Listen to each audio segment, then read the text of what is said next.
Hi, எல்லோருக்கும் வணக்கம்.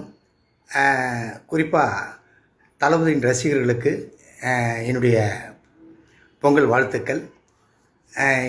ஒரு 2 நாளாக ஒரு விஷயம் போயிட்டுருக்கு. எனக்கு இன்றைக்கி இந்த பதிவு போடணும், அதாவது கட்சி தாண்டி ஒரு நடிகர் அவருக்கு வந்துட்டு ஒரு பதிவு போடணும் அப்படின்னு எனக்கு ஒரு இது என்னென்னு பார்த்தீங்கன்னா, இப்போ நம்ம அந்த ஜனநாயகன் படம் நம்ம தளபதி அவர்கள் நடித்து ரிலீஸ் ஆக போகுது.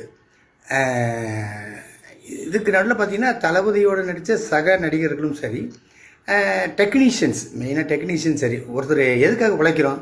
அவங்க குடும்பத்துக்காக உழைக்கிறோம். இப்போ இத்தனை பேருடைய உழைப்பும் அவங்க குடும்பத்துக்காக டே அண்ட் நைட் போட்டு உழைச்சிருக்காங்க இந்த நம்ம தளபதி அவர்கள் நடித்த ஜனநாயகம் படத்துக்காக. இதில் அவங்களுடைய உழைப்பு ஒரு பக்கம் மைண்டில் வச்சுக்கணும். இப்போ பார்த்திங்கன்னா அதில் வர சம்பளத்தை வச்சு அவங்க தன்னுடைய குடும்பத்தை ரன் பண்ணணும்னு எவ்வளவோ இதில் இருப்பாங்க. இந்த சூழ்நிலையில் அந்த படம் ரிலீஸ் ஆகிறதுக்கு ஒரு பிரச்சனை ஆகுது. அதுக்கப்புறம் பார்த்திங்கன்னா அந்த சென்சார் போர்டுடைய இது இன்னும் வரல. இன்றைக்கி படம் ரிலீஸ் ஆக வேண்டியது இன்றைக்கி 10:30 மணிக்கு தான் தீர்ப்பு வரப்போகுது. எனக்கு கடவுள் நம்பிக்கை அதிகம். கண்டிப்பாக இன்னி வரைக்கும் நம்மளை ஓட வச்சுக்கிறது அந்த கடவுள் நம்பிக்கை மட்டும்தான்.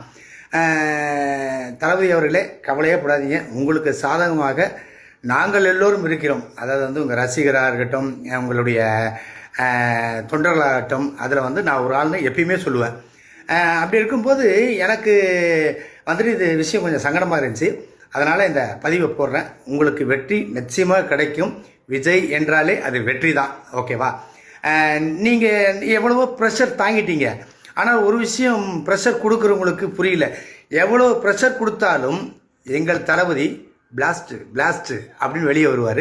கூடிய சீக்கிரம் ஜனநாயக படம் நல்லபடியாக ரிலீஸ் ஆகிடும்.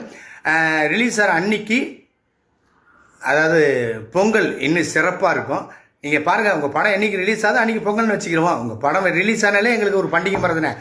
அதனால் என்னுடைய ஆல் தி பெஸ்ட், என்னுடைய வாழ்த்துக்கள் என்னுடைய உயிர் நண்பருக்கும் தளபதியான விஜய் அவர்களுக்கும் நன்றி.